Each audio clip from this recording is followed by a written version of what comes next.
നാട്ടിൽ പോകുമ്പോൾ പിസ്ത അണ്ടിപ്പരിപ്പ് ബദാം ഒക്കെ കൊണ്ടുവരുന്ന ഓന് പ്രാവശ്യം തിരിച്ചു വരുമ്പോൾ കൂടെ നിൽക്കുകയാണ് കുറച്ച് മരുന്നുകൾ. എന്തൊക്കെയാ ഉള്ളത്?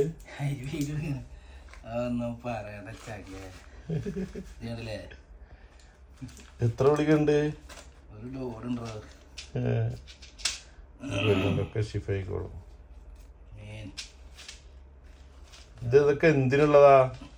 ഇത് ജീവിതത്തിൽ എനിക്കിൻ്റെ ഒരു ആഗ്രഹം, അത് തിന്നാൻ പാടില്ല ഇത് തിന്നാൻ പാടില്ല എന്നുണ്ട് ഡോക്ടർ.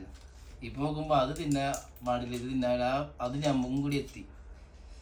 യൂറിക് ആസിഡ്, തണ്ടൽ വേദന ഒക്കെ കൂടി ചക്കസ്വാമി പറഞ്ഞ പോലെ നായ കുറച്ചിരുപ തൂരെ പോലായി മക്കളെ.